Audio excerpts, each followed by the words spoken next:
De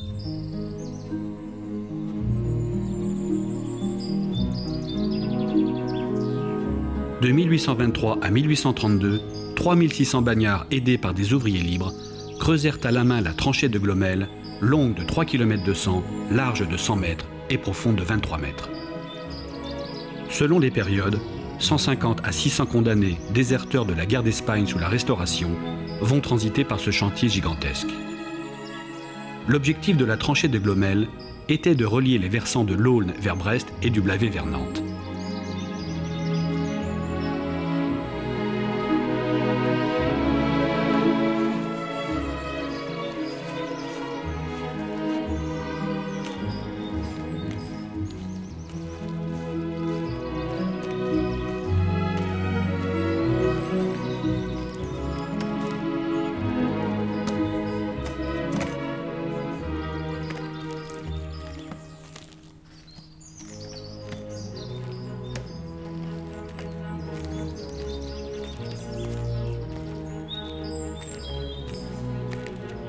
Des milliers de personnes, la plupart extérieures à la région, ont vécu, mangé et travaillé ici de 1823 à 1832. Durant 9 années, ces hommes ont déplacé 3 millions de mètres cubes de terre à la main. Pourquoi ce canal de Nantes à Brest et pourquoi cette tranchée? 1827-28, l'état des lieux. L'écrivain et comédien Jean Kergrist habite à 500 mètres de la tranchée de Glomel. Merci bien. Son père lui parlait souvent sur un ton mystérieux de l'un de ses ancêtres qui a travaillé comme ouvrier libre sur la tranchée. Aussi bizarre que cela puisse paraître, aucun historien ne s'est intéressé au bagne de Glomel et à cette incroyable histoire de la Bretagne intérieure du XIXe siècle. L'enquête commence à Saint-Brieuc, aux archives départementales des Côtes-d'Armor. C'est là que sont répertoriés une partie des documents et autres échanges de courriers entre les principaux protagonistes. En 1822, lorsque pour la première fois les ingénieurs s'y rendent pour préparer les travaux d'exécution du canal, ils s'accordèrent à y reconnaître la Sibérie de la Bretagne. Des mœurs sauvages comme le pays, des chemins impraticables, les maisons du bourg obstruées par des fumiers infects. Le pain le plus usuel, le légume le plus grossier y était un luxe inconnu. L'agriculture pauvre, l'industrie nulle, la misère presque générale. La population, incomparablement moins nombreuse que sur la côte, semble à peine sortie de l'enfance de la civilisation. La racine du mal se montre à nu dans le défaut de communication facile. Il n'y a qu'un remède, mais il est éminemment efficace. Les canaux sont un bien partout. Pour l'intérieur de la Bretagne, ils sont une nécessité.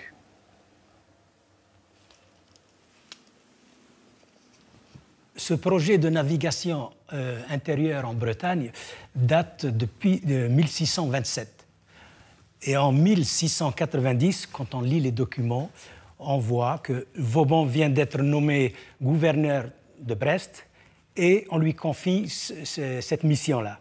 Et donc le but était de faire une voie d'eau intérieure qui permettrait de relier la rade de Brest avec l'arsenal de Lorient, avec l'arsenal d'Indré sur la Loire et avec le port de Saint-Malo. En 1804, avec l'avènement de l'Empire, Napoléon Ier prend les projets de construction du canal de Nantes à Brest à son compte. Et les travaux débutent aux deux extrémités. La jonction des bassins versants de l'Aulne vers Brest et du Blavet vers Nantes, dans les landes humides de Landperran en Glomel, restait néanmoins la section la plus difficile à creuser. Les contreforts des montagnes Noires se situaient à 207 mètres au-dessus du niveau de la mer.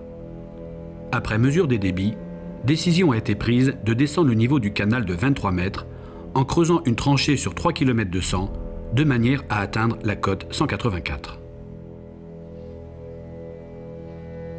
Et pour commencer, il fallait trouver la bonne personne pour mener à bien la construction du camp. Le choix se portera sur le directeur départemental des ponts et chaussées, Jean Lecor, ingénieur de première classe. À la tête du département des Côtes-du-Nord depuis 1820, il va tout naturellement être chargé de concevoir et faire construire un camp destiné à recevoir de 400 à 600 condamnés. Mon premier soin a été de chercher un emplacement sûr, sain, commode et assez élevé au-dessus de la lande Perran pour n'avoir pas à redouter les inondations causées par l'affluence des eaux qui, dans cette saison, abondent de toutes parts sur le terrain que nous devons exploiter. Cet emplacement a tous les avantages désirables, celui d'être à proximité d'une source d'eau potable assez volumineuse pour fournir aux besoins du camp. Pour moi, vous êtes des hommes comme les autres, à l'identique des ouvriers libres que j'ai déjà recrutés. L'œuvre à laquelle vous êtes conviés marquera l'histoire de notre pays. Un jour, les bateliers qui emprunteront cette ligne de partage du canal de Nantes à Brest vous remercieront du fond du cœur. Vous allez gagner votre liberté en permettant à ce pays d'accéder à la richesse économique. N'est-il pas de plus beau salut que celui né du travail des hommes ? Sous vos défroques de condamnés, n'oubliez jamais que vous restez des hommes, car c'est ainsi que j'entends vous traiter. Je donne la parole au sieur de Kermel. Merci, sieur Lecor. Aujourd'hui commence entre nous une longue et j'espère féconde collaboration. Le roi de France... Vive l'empereur pour tous les bagnards! Ferme ta gueule ou je te bute! Vas-y, tire donc! C'est toi qui finiras au trou! Alors là, c'est un plan que j'ai récupéré aux archives de Saint-Brieuc. Il y a le même à Glomel, mais à Glomel, il n'y a pas les gribouillis autour. Et au début, je me demandais qu'est-ce que c'était que ces gribouillis.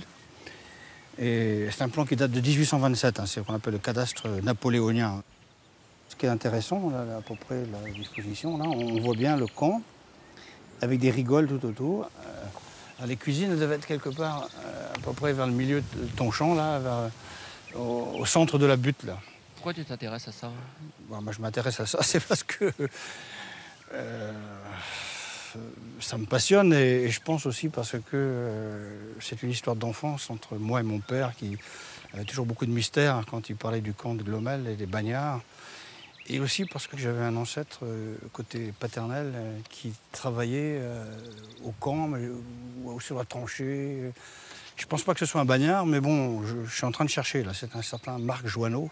Alors la question que je vais te poser, c'est est-ce que tu veux bien m'autoriser que pendant l'intervalle entre le labour et le semis, on vienne un petit peu gratter, voir un peu ce qui reste de cette histoire-là. Si tu veux bien, oui. Avec des copains, on va revenir, on va chercher cet endroit-là, mes trésors imaginaires, mais bon, peut-être réels, je ne sais jamais. Pourquoi ce champ-là a été choisi? Ah ben, je me suis posé la même question que toi et j'ai conclu qu'il n'y avait pas d'autre solution. Et pourquoi? Parce qu'il est à égale distance des deux extrémités de la tranchée. Première raison. Deuxième raison, il a trouvé une source dans le coin. Et la troisième raison, c'est que tu vois, il y a une petite butte ici. Alors tout ça, c'est des marais. Et il dit, il y a une petite butte au milieu qui apparemment est sèche. Et comme ça, les condamnés auront les pieds au sec. Enfin, sauf quand il pleut, quoi. Mais ici, apparemment, c'était les trois raisons qui ont fait que c'était le seul endroit, quoi. Il n'y avait pas d'autre endroit. Avec des marais, pas un arbre, tout ça, c'était nu. Et jusqu'à la petite butte ici, là. Et hop, c'est là qu'il a décidé d'implanter le camp.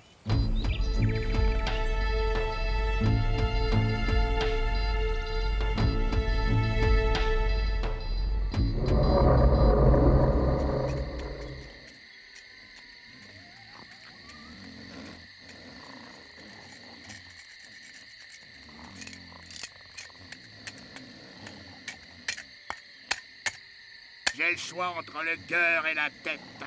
Allez-y, j'ai hâte de faire sur vous mon premier carton. Essayez donc de sortir si vous n'êtes pas des dégonflés.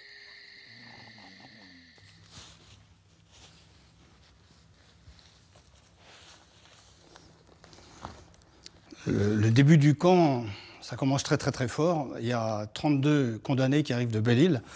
Ils ont marché, ils ont faim, on leur sert à manger. Ils trouvent rien de mieux que de mettre le feu aux cuisines. Alors on les enferme dans ce qui est prévu pour être le mitard. Et voici comment le corps, donc l'ingénieur en chef, écrivant au préfet 2 jours après, raconte une partie de la scène. D'après le désordre qu'il y a eu le 6 au soir, j'ai l'honneur de vous prier de m'autoriser à faire fabriquer dans le puits court délai 6 barres de fer avec des anneaux pour s'assurer à l'avenir de ceux qui commettent des délits graves. Cette mesure de prudence est prescrite par le règlement. Elle est d'autant plus urgente que la prison établie aux baraques n'est pas assez solidement construite pour empêcher un furieux ou un mal intentionné de s'évader. Évasion, mutinerie, ça va être le commun tous les jours. Il va y avoir des événements de ce type pendant 9 ans. Les baraques sont pas assez solides. L'adjudication principale concerne bien évidemment les travaux de la tranchée. Il s'agit du lot numéro 6 pour un montant de 1 940 867 francs et 66 centimes. L'entrepreneur qui emporte le morceau est un jeune homme âgé de 28 ans. Il s'agit de Charles Bellet, négociant à Dinan, dont le père a déjà derrière lui une carrière politique au Parti libéral. Le village de Glomel n'offrant aucune maison habitable digne de ce nom, Bellet arrive à Pôle au mois de septembre 1823. C'est un plan que j'ai trouvé Jean Kergrist a fait venir Philippe Richet, le descendant direct de Charles Bellet, afin de lui montrer la maison où logeait son ancêtre durant les travaux de la tranchée. Alors là, on arrive donc du canal, qui est juste là, et on arrive à la ferme où habitait Charles Bellet, ton ancêtre. Ton ancêtre. Pourquoi il a acheté cette ferme? Moi, je suppose qu'il voulait être un peu plus à l'aise, parce qu'au début, il était dans ses mémoires, et il raconte qu'il était dans une petite maison. C'est ça. C'est très inconfortable, et comme il sait que ça va durer longtemps, il veut s'installer mieux. Voilà. Alors, il trouve cette métairie, il appelle ça une métairie, et puis il s'installe là avec son cheval, puisqu'il avait un cheval. Il est arrivé à cheval, oui. Il est arrivé à cheval, de Dinan. De Dinan. Alors là, voilà, ça c'est la maison où il habitait. Je pense qu'il y avait son cheval. Il a tapé un petit peu, mais on imagine que ça doit être un grand confort quand même. Ce qui m'a étonné aux archives, quand j'ai regardé les adjudications concernant le 6e lot, ce qui m'a étonné, j'ai trouvé à la fois, je pense que c'est deux Charles Bellet. C'est le père et le fils. Oui. Père et le fils. Non, c'est très simple. Dans l'appel d'offres, il y a une condition assez difficile à remplir. Il faut utiliser de la main-d'œuvre des bagnards, c'est-à-dire des gars qui sont soit des déserteurs, soit des prisonniers de droit commun, mais tous militaires. Donc il faut employer 400 ouvriers militaires bagnards. Et le père a déjà eu ce problème avec des travaux précédents sur le canal de la Rance, où il avait été obligé d'utiliser des prisonniers espagnols du moment de la guerre de l'Empire. Et il avait eu beaucoup de difficultés, donc il n'a pas voulu accepter cette condition, tandis que Bellet fils, Charles Bellet fils, a accepté. Il y a quand même quelque chose qui m'a semblé un peu étrange, sinon bizarre, dans cette adjudication entre le père et le fils. C'est qu'ils arrivent à quelques centimes l'un de l'autre, sur des millions. Toi, tu dis ça parce que c'est pas de la famille. Et moi, je ne vais pas dire que mon arrière-arrière-grand-père et mon arrière-grand-père faisaient des combines, quand même. Hein. Combien gagne un condamné? Comme les ouvriers libres, 1 franc par jour. Nous retenons bien sûr les 3/4 pour compenser nourriture, habillement, hébergement et soins. Si vous n'y voyez pas d'inconvénient, j'aimerais modifier cette règle. Elle a été fixée par le préfet, le comte de Bagneux. Jusqu'ici, la régie était assurée par les ponts et chaussées. Étant l'attributaire de l'adjudication, j'entends mener ce chantier à ma façon. Ma foi, monsieur Bellet, c'est vous qui payez. J'entends intéresser les hommes aux fruits de leur travail. Ce sont des condamnés. Raison de plus pour les ménager. Et vous pensez les augmenter de combien? Ce n'est pas ainsi que je vois les choses. Désormais, ils seront payés au volume déblayé. Et qui calculera ces volumes? Je vais organiser le chantier en escouade de 13 hommes. Chaque escouade remplira une charrette. Mes contremaîtres n'auront plus qu'à compter les charretés. Chaque escouade sera payée en conséquence de son travail. Cette manière de faire me semble assez, disons, inhabituelle, pour ne pas dire révolutionnaire. Vous verrez. L'association du capital et du travail fera merveille. Oui, à condition que les condamnés ne cherchent pas à s'évader. J'ai réclamé une brigade de gendarmerie à cheval qui aura pour mission d'empêcher les évasions. Et surtout d'empêcher tout contact entre la population de Glomel et les déserteurs.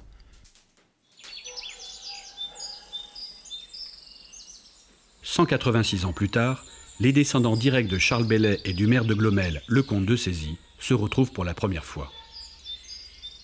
La rencontre a lieu dans l'ancienne mairie de Glomel, dans la pièce même où leurs ancêtres aimaient à se retrouver. Je suis très heureux de vous recevoir ici. C'est absolument unique. Et oui, absolument. Quand j'écrivais sur mon arrière-arrière-grand-père à propos de votre arrière-arrière-grand-père, oui. Jamais j'aurais cru que nous allions un jour nous rencontrer. Eh bien, moi non plus. Eh bien, si vous voulez vous asseoir. Pendant près de 10 ans, Charles Bellet et le comte de Cézy ont su tisser des liens d'amitié malgré des opinions politiques très différentes. Votre arrière-arrière-grand-père voyait pratiquement tous les jours, je pense, Bellet, qui lui avait ses 400 prisonniers, entre autres. Voilà, je ne sais pas si mon arrière-grand-père les voyait tous les jours, parce qu'il avait toujours refusé de s'occuper d'eux, parce que ça n'était pas dans son sort. Dans son sort, c'était la mairie de Glomel. Oui, je comprends. Et par contre, toutes les fois qu'il y avait une bagarre, une dispute ou un manque de vouloir obéir, on l'appelait. C'est ça.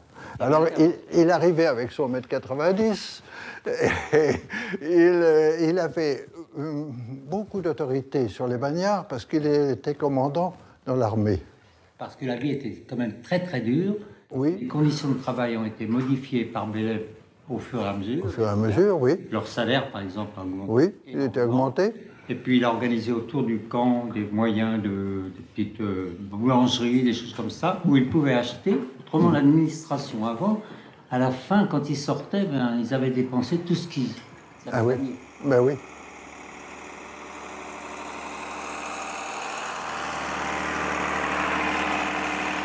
Faute de temps et de moyens pour organiser de véritables fouilles, Jean Kergrist a fait appel à une bande de copains pour sonder le champ sur lequel était érigé le bagne de Glomel. Il faut faire vite. Ils n'ont que 3 jours devant eux avant que le champ ne soit à nouveau ensemencé. Allez, creuse là. Ça, ça y est. Ça y est, oh putain. Oh là, ça c'est... Ouais, là. Ah ben là, on a le clou. Impeccable. Tu sais ce que c'est? Non. C'est un peu tordu, mais c'est un clou de charpentier. Il n'y en avait pas en Bretagne intérieure à l'époque, et Le Corps, l'ingénieur de ponts et chaussées, qui voulait faire du solide, a fait venir des charpentiers de marine de Brest, une dizaine. Ils sont arrivés avec leurs boîtes et leurs clous. Des longs clous qui font 10-15 cm, qui servaient à bloquer les charpentes, parce qu'il fallait faire du solide et que les charpentes soient bien assemblées pour tenir les hamacs. Voilà. On va continuer, on va aller par là. On va... Hop. Ah non, mais... Non, il a fait... Ah. Là, Manu.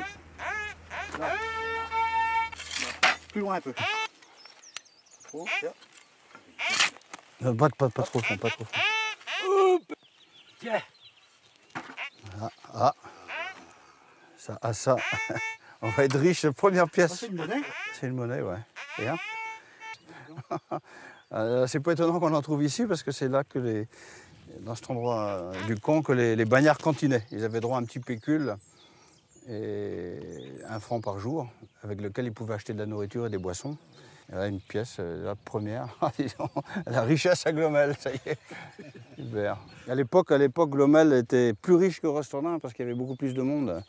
Rostordin, il y avait 1000 personnes, ici, il y a 2000 avec les ouvriers libres.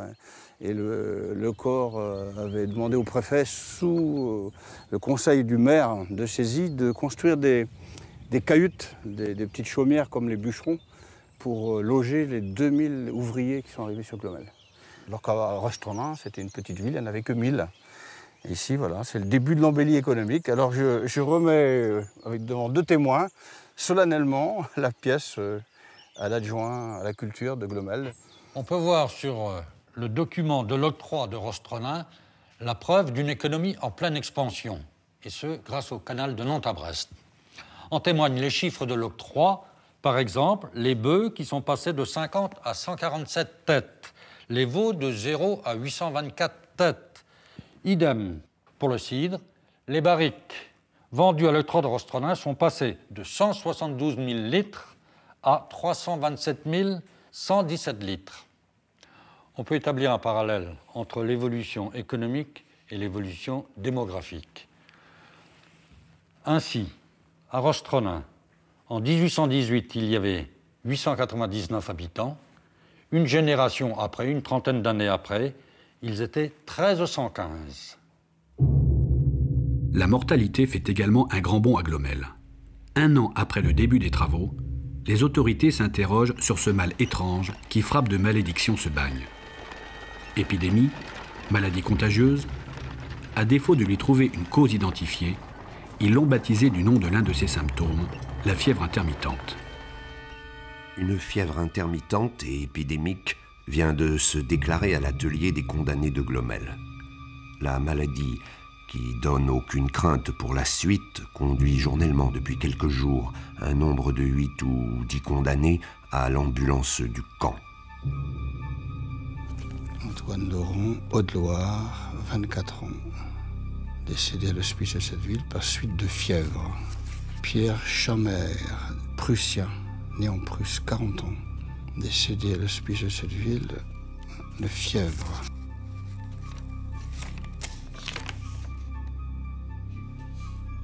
Sieur Guy Pichoron, né à Langoite, Côte du Nord, 31 ans. Profession gendarme à pied attaché au camp.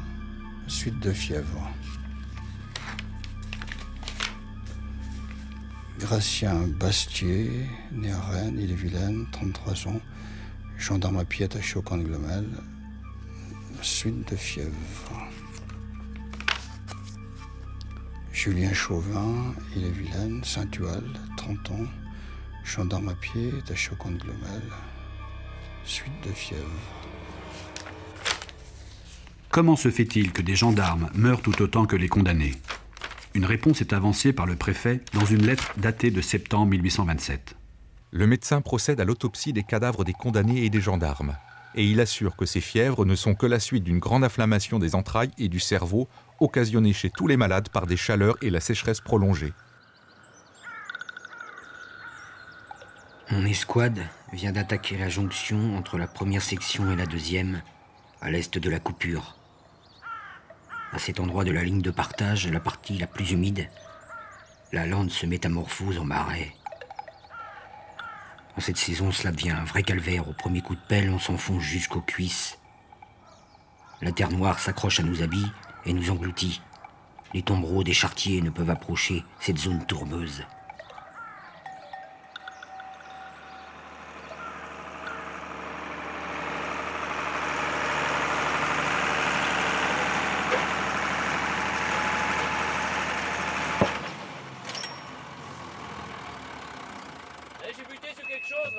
Hein? Vous venez jusque-là?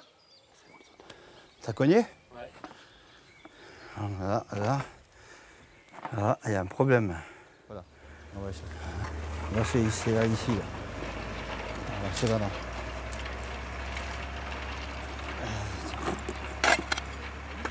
j'ai l'impression que, ouais. Là, c'est là. Oh là là. Oh là là là. Je crois qu'on aura du mal avec ça. Ouais. Dégager ici un peu. Ouais. À mon avis, regarde où on est. Alors, ça, c'est le camp au cadastre. Et on voit bien que le quadrilatère a en son centre un autre petit quadrilatère. Et quand on a le plan détaillé aux archives, voilà ce que ça donne. C'est la cuisine, avec les 2 chaudrons. 27 mètres, comme ça fait 54 de large, on est en plein milieu des cuisines. Et à mon avis, il devrait y avoir des traces, en plus de cette pierre qui a servi d'assise aux cuisines. Il y a peut-être à chercher encore, on va voir. Hein. Vas-y. Voilà. Encore un peu. Ça y est, c'est bon. Hubert et Manu, on n'avait qu'à continuer à chercher. Tu viens avec moi, on va aller faire un tour, chercher la fontaine. à mon avis. Tiens. Il y a plein de ruisseaux, on est en plein marécage là. Et le signe, c'est pas le ruisseau, c'est les ballasts de chemin de fer. Hein? Ouais, les ballasts, c'est un peu comme les ballasts de chemin de fer.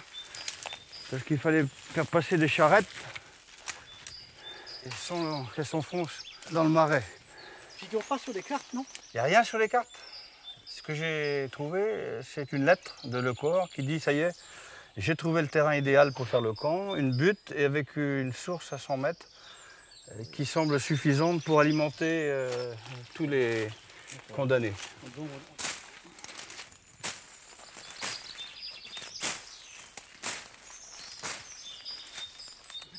Hein? Il y a une butte de terre. Hein? Il y a une butte, ouais. On a fait le tour, on ne devrait pas être loin. Ça m'a l'air assez dur. Si, regarde. Hein? T'as vu la largeur? Ah ouais, je crois qu'on est sur la piste. Tirer vers quel côté? Ça va à gauche ou à droite? Ben, le terrain est là. Donc les charrettes vont à la source. Ouais, donc il faut remonter donc par là. C'est par là. Attends, j'ai marqué ici. Attends.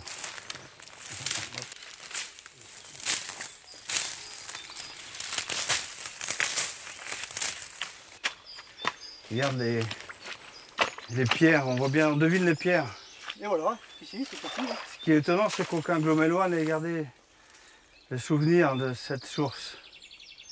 Oui, c'est empierré au fond. Hein. Bah oui.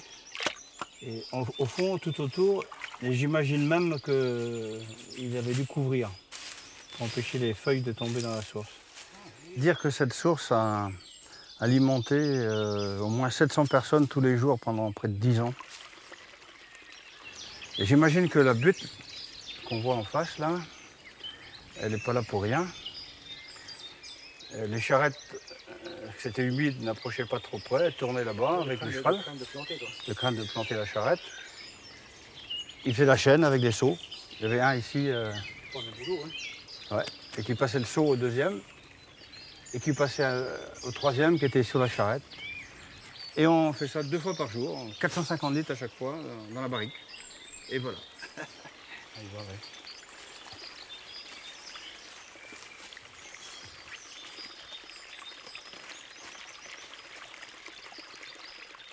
Là-bas, ils ont trouvé encore plein de choses. On aimerait bien rester là 15 jours, mais c'est pas possible. Qu'est-ce qu'il y a? Hein? Vous avez trouvé quelque chose? Il y a un truc, hein. Amène.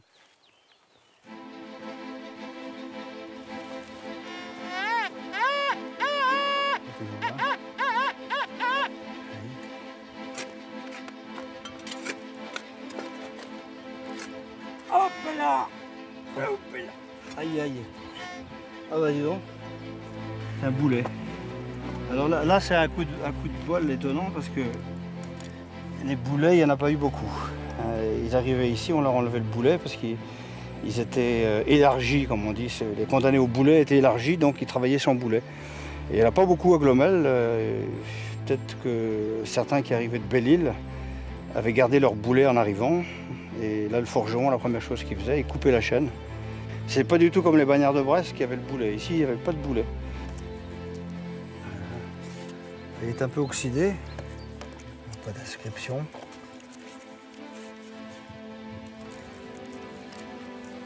Ah. Hein? Il y a un 2 là. Il y a un 2. Et quelque chose devant. 6. Ce serait rigolo qu'on trouve le matricule. Parce que les fortes têtes, comme ils ont été punis, on les met sur une liste avec à chaque fois en face le matricule. Donc on peut trouver peut-être à qui ça appartenait.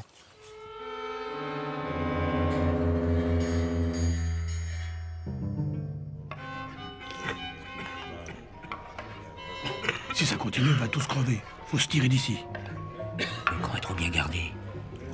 C'est à partir du chantier qu'il faut tenter notre chance, et pas en partant du camp. T'inquiète, c'est Walter et Bethel. Il n'y a rien à craindre d'eux, ils parlent ni le français ni le breton. Bon, le plus dur, ce sera les premiers 100 mètres, il n'y a aucun bosquet pour se planquer. Mais une fois passé le marais, on pourra se cacher plus facilement.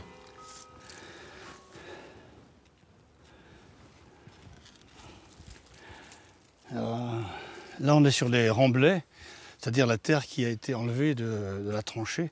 Et là, on voit de quelle terre il s'agissait, une terre très friable. C'était une espèce d'argile, disons un schiste décomposé, couleur gris-bleu, un peu ardoise.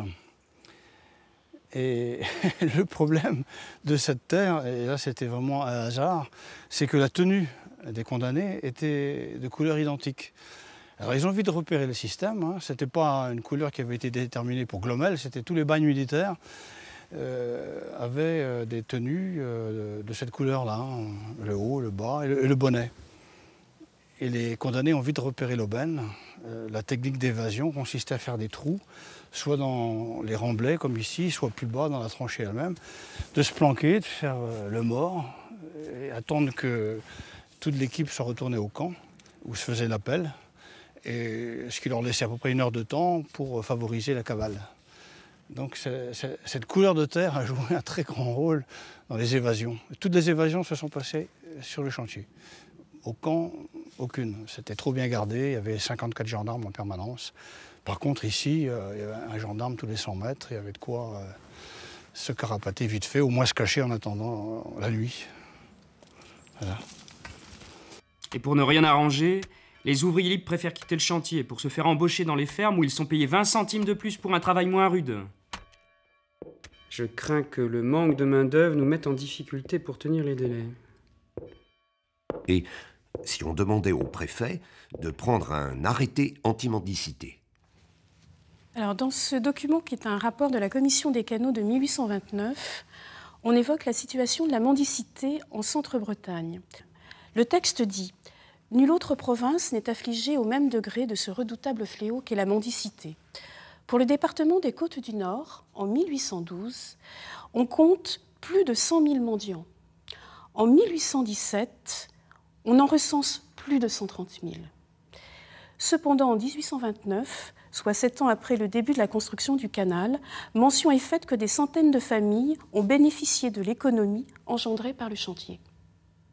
Toujours dans ce même rapport, on constate les progrès apportés par l'économie générée par le chantier du canal. Le texte dit « 7 ans sont à peine écoulés et l'observateur étonné y remarque avec bonheur des habitudes sociales, des abords faciles, des habitations particulières restaurées ou construites, des magasins ouverts pour tous les objets de nécessité communs, une consommation plus aisée, l'agriculture mieux entendue, encouragée par le débouché de ces produits et éclairée par l'exemple des principaux et nouveaux propriétaires.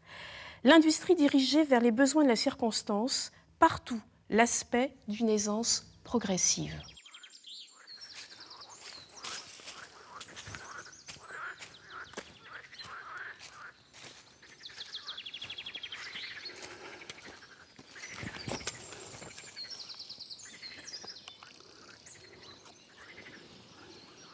Une petite grenouille. Alors, il y a aussi un rapport avec l'histoire du camp, c'est qu'il n'y avait pas beaucoup de loisirs au camp et ils organisaient entre condamnés le soir, après le travail, ils rentraient à 6 heures, des courses de grenouilles. Et ils donnaient aux grenouilles le nom d'un de leurs gardes-chiots, directeur du camp, ingénieur des ponts et chaussées, etc. Et il y avait des paris entre bagnards, puisqu'ils avaient un petit pécule. Et ils pariaient sur les courses de grenouilles. Voilà, c'est une rescapée, une descendante directe de cette époque.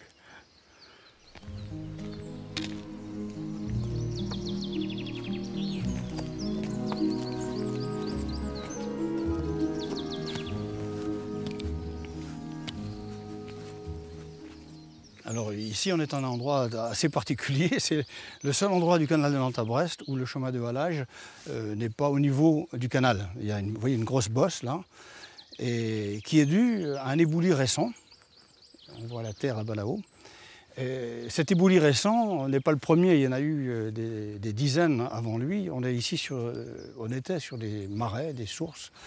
Et la terre avait tendance continuellement à descendre. Si bien que la pente qui au départ était prévue à 1/8 a dû très vite, au bout de 3 mois de chantier, sur la demande de Charles Bellet, s'élargir à 1/10, donc avec beaucoup plus de volume de déblais, ce qui a coûté plus cher pour l'entrepreneur, ce qui lui a permis à la fin des travaux de demander la petite rallonge qu'il avait prévue au départ.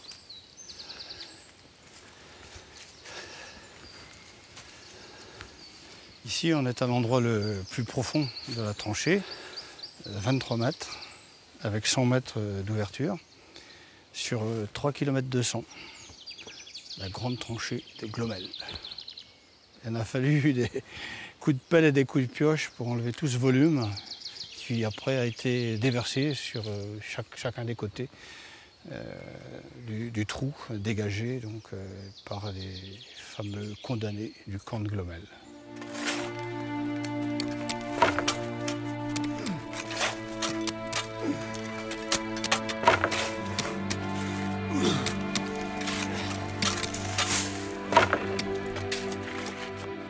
Un événement politique majeur va stopper net non seulement les travaux, mais aussi le développement économique de la Bretagne intérieure. Le règne de Charles X tourne à l'absolutisme et notamment cela s'illustre avec les ordonnances de 1830 où l'on supprime la liberté de la presse et cela met le feu aux poudres. À Paris, on a un groupe de journalistes qui lance la révolte le 26 juillet 1830. Le 28, la capitale se couvre de barricades. Le 29, le Louvre est envahi par des révoltés. Cela entraîne le soir même le renvoi du Premier ministre Polignac. Mais rien n'y change. Le roi Charles X est en fuite. En 3 jours seulement, le pouvoir absolu des Bourbons vacille. Le drapeau tricolore flotte de nouveau sur la capitale. Nous sommes le 27 juillet 1830 et là, c'est le début des Trois Glorieuses. Dès le 5 août, le drapeau bleu-blanc-rouge va aussi flotter sur Glomelles et y semer une belle pagaille. Un nommé Lescouette, arrivé de Saint-Brieuc, se rend sur le chantier. Condamné! Écoutez-moi! Charles X est en fuite! Paris en 3 jours l'en a chassé! Vous n'êtes plus des esclaves! Sortez de ce trou à rats! Vous êtes libres! Voyez flotter l'étendard de la liberté! Il nous faut des papiers attestant notre libération, les gars! Nous sommes tous militaires! Et quel que soit le régime politique, royaliste ou républicain, on dépend encore tous de l'armée! Est-ce que vous l'autorité militaire? À Pontivy. À Pontivy, les gars! Marchons sur Pontivy! Marchons sur Pontivy! Bon, tu m'as amené à 4 km de Pontivy, près de la borne d'époque. Oui. Parce qu'aux archives, je n'ai pas trouvé grand-chose sur cette fameuse histoire de grande évasion. Il y a juste une phrase, signée par les autorités. Rébellion le 6 août 1830, 294 hommes partis sans permission. En réalité, qu'est-ce qui se passe? Il se passe que l'écho des Trois Glorieuses arrive petit à petit en province et arrive au camp de Glomelles. Et qu'est-ce qui se passe au camp de Glomelles? Eh bien, les prisonniers décident de quitter le camp. Pour ça, ils brûlent les baraques, ils désarment les gendarmes et ensuite ils décident de marcher sur Pontivy. Pourquoi ce Pontivy? Parce qu'à Pontivy, il y a des autorités administratives, civiles et militaires dont dépend le camp et qui veulent obtenir de ces autorités une augmentation de leur salaire et une amélioration des conditions de travail et de vie. Leur cavale va constituer la plus grande évasion de condamnés aux travaux forcés de l'histoire. Coup dur pour l'entrepreneur Charles Bellet, qui voit son chantier arrêté avec les conséquences financières que l'on imagine. Malgré son jeune âge, Charles Bellet va faire preuve de qualité d'orateur et de négociateur hors du commun. Je vous en prie, allez-y, continuez votre marche. Je ne suis pas un gendarme et si vous voulez partir, je n'ai pas l'intention de vous en dissuader. Bien au contraire.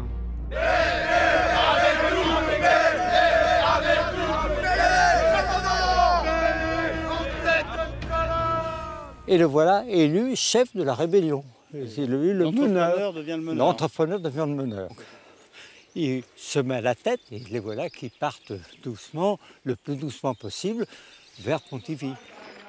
On veut des papiers attestant notre libération. Qui vous l'a annoncé? Un émissaire venu sur le chantier pour nous avertir. Ne voyez-vous pas le piège qu'ils vous ont tendu? Ils veulent discréditer la République en suscitant autour d'eux le désordre. Si la République est proclamée, normal qu'on soit libre. Oui, mais pas de manière anarchique. La royauté n'a pas encore rendu les arrêts. Il vous faut Il nous faut d'abord nous organiser. À Pontivy, l'accueil ne sera peut-être pas celui que vous espérez. C'est-à-dire? Le lieutenant Trompette a fait courir le bruit que vous aviez mis le feu au camp et que vous vous apprêtiez à faire la même chose à Pontivy. Et Bellet se dit, mais comment prévenir les autorités que nous arrivons? Et à ce moment-là, il passe devant la maison d'un ami, il s'arrête et au copain, il lui dit, précipite-toi à Pontivy, prévenir que nous arrivons, mais que j'arrive à calmer la troupe. Et Bellet, à ce moment-là, dit, écoutez, on ne va pas tous y aller, c'est pas la peine. Il prend tous les meneurs, tous les chefs d'escouade qui sont à l'origine du mouvement. Une délégation. Et, voilà. Et cette délégation, il a conduit à Pontivy et fait demi-tour et retrouve ces gars ici. Vos chefs d'escouade sont à Pontivy sous bonne garde. Il ne leur sera fait aucun mal à condition de rentrer à Glomel. À Pontivy, personne ne veut prendre l'initiative de vous accorder un laissez-passer. Dès demain, je vous le promets, je monterai à Paris réclamer au ministre de la Guerre votre libération. Oh non, on partira pas sur Glomel sans nos chefs d'escouade. Qui dit qu'à cette heure-ci sont pas déjà fusillés? Ils sont vivants et bien traités. Allez donc vous-même à Pontivy, vérifiez mes dires. Vous verrez si je mens. Bon, les gens le croient et à ce moment-là arrivent les vivres avec le cidre de Pontivy. Ils voient qu'effectivement, les habitants de Pontivy sont des gens gentils avec eux. Donc Montbellet repart et reconduit tous ses prisonniers à Glomel, dans le camp. Et lui? Et lui, il ira à Paris, comme il connaît très bien tous les milieux politiques, administratifs, féministes, il rentre avec l'amnistie en poche. Voilà. Donc, et l'augmentation de salaire. Ils sont tous libérés, il y en a juste un. Oui. Ah bon? Alors, est-ce que c'est le meneur? Pourquoi celui-là ne veut pas partir? Ça. Là, j'ai pas réussi encore à c'est un petit mystère. À cette énigme. On a élucidé beaucoup de problèmes, je sais maintenant son nom. Son nom, peut-être. Il s'appelle Nicolas Aubin Coulon. Très bien. Mais voilà une histoire qui finit bien, qui montre que quand même l'ascendance de Bellet sur ces champs de peu, sans armes, mais uniquement par la parole. Mais il devait avoir une force extraordinaire, ton ancêtre, pour avoir un tel ascendant sur ces hommes. Non, son ascendant, c'est son caractère, c'est pas son physique du tout. C'est un homme extrêmement courageux. D'ailleurs, il explique pourquoi il est présent dans ce genre de situation. Tu vas voir dans ses mémoires, je te lis quelques phrases. Or, je dois le dire, le danger qui généralement éloigne m'attire par un invincible aimant. Reculer est un acte que je ne comprends pas. C'est ainsi qu'à la nouvelle des événements de Paris en 1830, j'accourais à Saint-Brieuc pour rétablir le drapeau tricolore et que je me jetais à corps perdu au-devant de l'insurrection de Glomel. Ça, c'est lui. Du moment qu'il y a du danger, il y va. Vous ne me croirez pas, mais les habitants de Pontivy ont tellement eu peur lors de la grande évasion qu'ils viennent de m'élire à la Chambre des députés, sans même que je ne me sois porté candidat. Ce mandat m'impose de m'installer à Paris. Je dois sans plus tarder m'occuper de faire assurer la direction des travaux à un commis. Vous pensez à quelqu'un en particulier? J'ai pensé à Bruno, en qui j'ai toute confiance. Je lui transmettrai mes instructions pour qu'il défende mes intérêts. Le 18 mai 1832, une dépêche télégraphique arrive du ministère de l'Intérieur. Suite à une décision du ministère de la Guerre, le général commandant la 13e division a donné des ordres pour que les ateliers de Glomel fussent transférés provisoirement au fort de Quellerne, dans le Finistère. Nouveau coup dur pour la tranchée, avec l'arrivée du choléra. Il ne faut surtout pas paniquer. La décision d'évacuer le camp n'est que préventive. Le préfet, prudent et très attentif à votre sort, a décidé d'anticiper l'arrivée du mal. Vous allez donc être déplacé sur la presqu'île de Crozon, où se trouvent des installations pour vous recevoir. Et si le mal progressait vers l'ouest, vous n'avez pas de soucis à vous faire, car vous serez alors immédiatement évacué par bateau. Ouais, mais vers où? Gêné par la question, De Carmel fait demi-tour. On s'est rendu compte qu'entre le début du projet, le début du canal et les années 1830-1840, le contexte avait énormément changé, que ce grand projet pharaonique de ravitailler le port de Brest par l'intérieur des terres était vain. La paix était signée avec l'ancien ennemi britannique et du coup, eh bien, les livraisons militaires ne posaient plus de problème. Ce projet de ravitailler Brest par le centre-Bretagne n'avait plus lieu d'être. Et le rôle du canal a changé. Ce n'était plus des canons qu'on allait transporter, mais des ardoises, on allait exporter du bois, importer des engrais. Donc il allait plutôt contribuer au développement économique et industriel du centre-Bretagne. Peu de temps après, les premières lignes de chemin de fer voient le jour en Bretagne. Dès lors, la concurrence croissante de ce nouveau moyen de transport va bientôt fortement pénaliser le transport fluvial.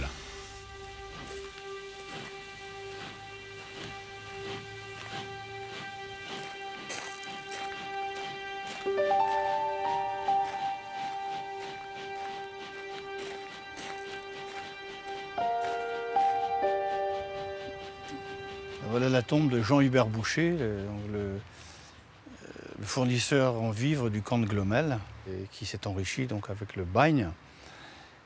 Et cette tombe m'a beaucoup intrigué parce que cette forme de pyramide, il n'y en a aucune autre dans le cimetière de Rostorin, ni nulle part ailleurs. J'imagine que cette forme de pyramide vient peut-être d'une notation qui est faite par Charles Bellet, l'entrepreneur de la tranchée, qui a calculé le volume total qu'il a déblayé, puisqu'il est payé au volume, il faut bien qu'il les calcule, et qui a conclu que ce volume de la tranchée, qui a été extraite, la terre extraite et mise sur les côtés, est équivalent au volume de la pyramide de Khéops.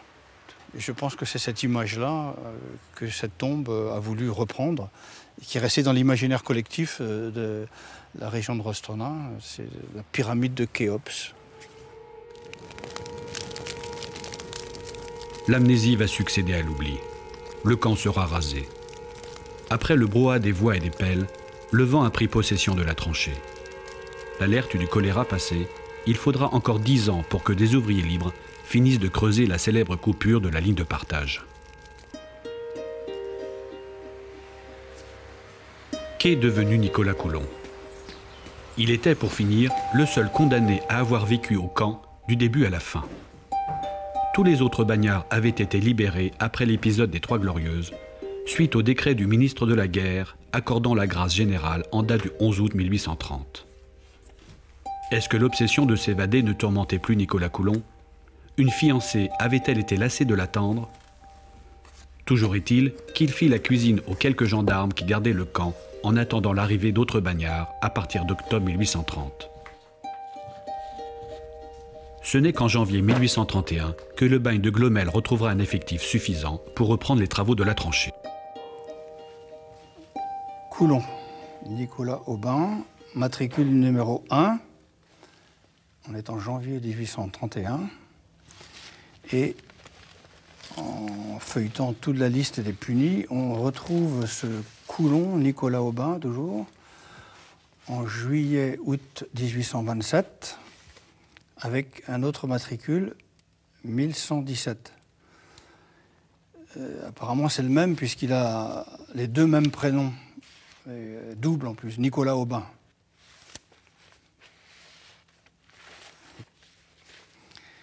Quand on sait qu'en 1830, on est reparti à zéro, c'est une nouvelle fournée, puisque tous les autres ont été libérés, sauf un, on peut imaginer que celui qui n'est pas parti, c'est lui, puisqu'il a le matricule numéro 1 dans la deuxième fournée. Alors, pourquoi est-il là? Est-ce qu'il a refusé de partir? Est-ce qu'on l'a empêché de partir? Et pourquoi est-il là? D'où vient-il? Il y a une énigme à résoudre sur la personne de Nicolas Aubin-Coulon. La piste de Nicolas Aubin-Coulon se perd au service historique des armées du fort de Vincennes, où dorment des centaines de caisses non encore inventoriées. À moins que ce ne soit dans une des nombreuses archives départementales de province où siégeaient à l'époque les conseils de guerre. Sans doute existe-t-il en France une famille Coulon qui, sans le savoir, ne connaît pas l'histoire de cet ancêtre, condamné au bagne militaire de Glomel.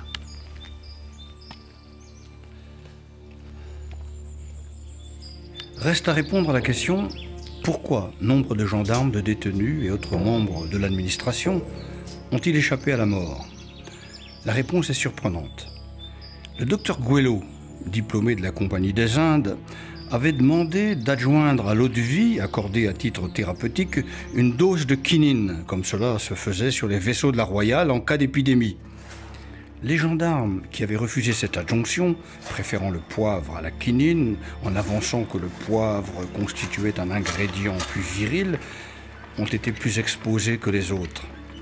Il faudra attendre 1878 pour que le chercheur français Alphonse Laveran découvre l'agent transmetteur de cette mystérieuse maladie, plus connue aujourd'hui sous le nom de paludisme. Le moustique, acteur inattendu, rôdait en effet à cette époque sur les marais de Glomel. Que reste-t-il de cette ville artificielle? Rien.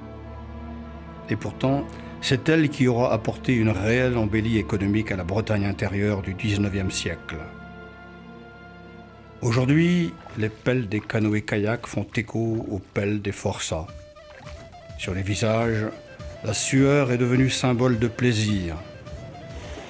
Le canal, conçu à l'origine pour se défendre des envahisseurs anglais, ne cesse aujourd'hui de les attirer.